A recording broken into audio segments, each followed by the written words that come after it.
انصاف یا حق کو مضبوط پارٹی یعنی حکمران کے مفادات کے طور پر بیان کیا، جبکہ طاقتور نے تمام اصول قانون بنائے۔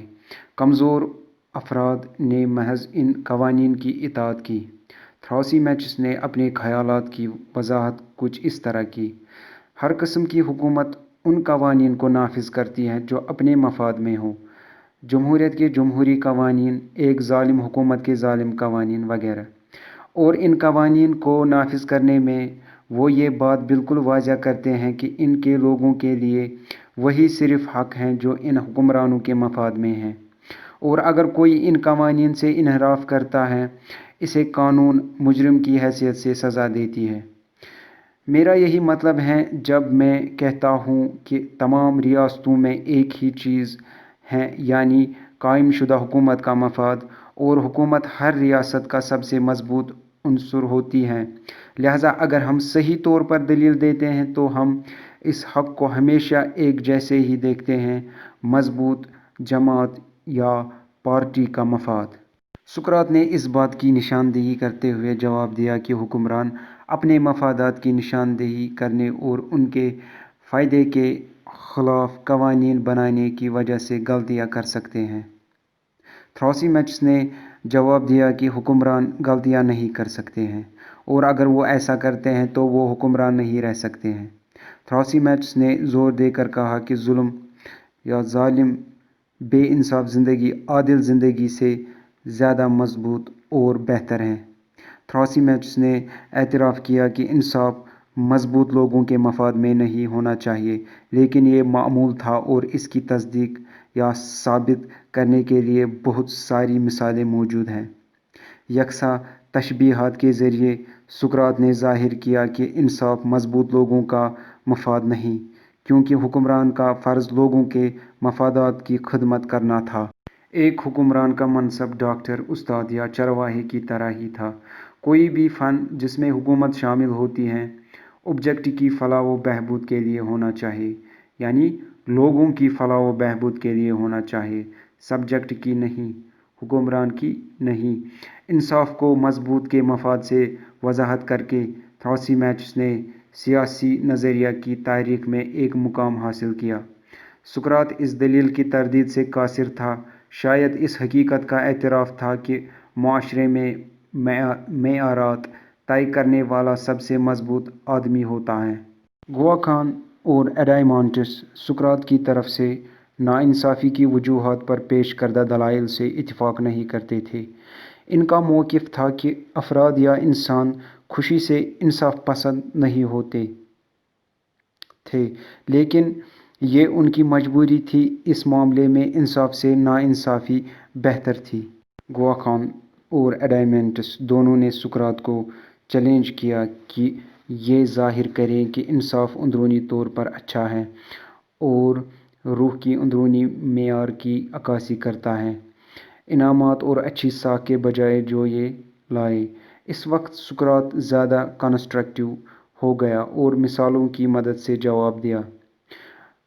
بڑے حروف کے طریقہ کار کو استعمال کرتے ہوئے سقراط نے کہا کہ بڑے اور جرات مندانہ انداز میں جو کچھ بھی لکھا جاتا ہے، اس کے برعکس چھوٹے سائز میں لکھی گئی کسی بھی چیز کو زیادہ توجہ حاصل ہوگی۔ اس طرح انصاف کے معنی کو سمجھنے کے لیے کوئی بھی اس کا استعمال ریاست کی سطح پر اور پھر فرد میں دیکھ سکتا ہے۔ گواکھان اور ایڈائمانٹس دونوں اس تجویز سے متفق تھے۔ سقراط نے ریاستوں اور شہروں کے آرجن کی جانچ کی اور بتایا کہ وہ دو وجوہات کی بنا پر پیدا ہوئے ہیں۔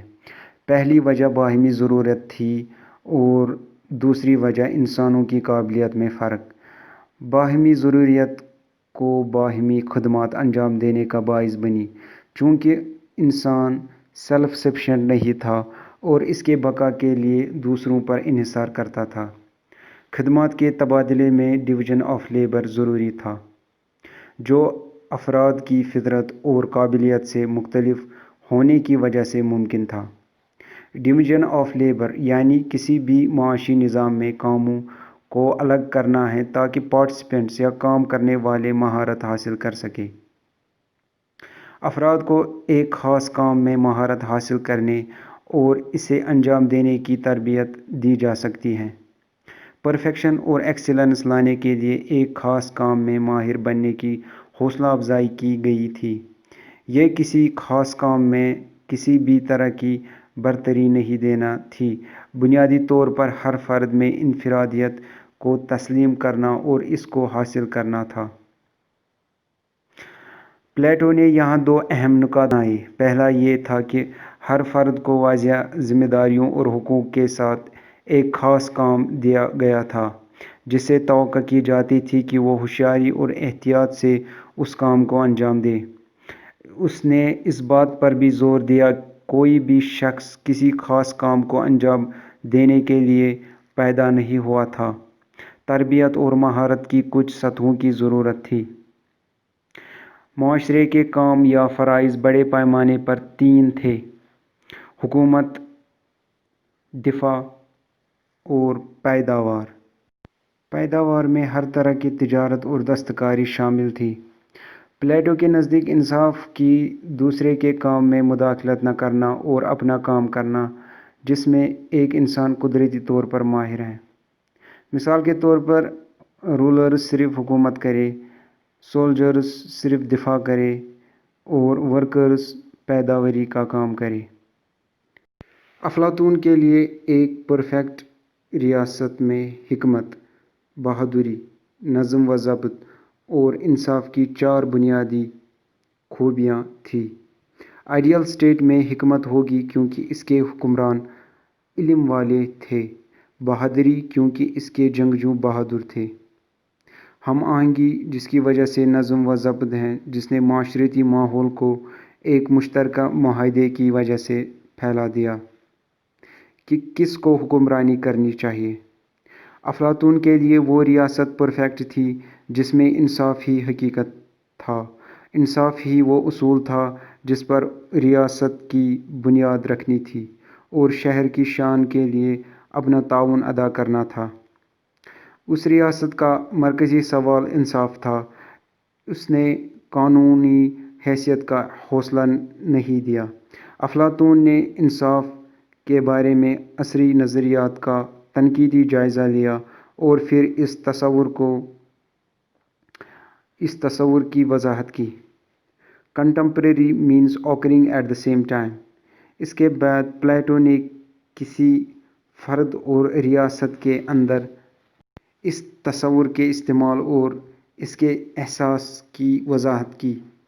ریاست میں انصاف کے لیے فرد میں انصاف، انسان میں انصاف کی یکساں سملر تعریف کی گئی تھی۔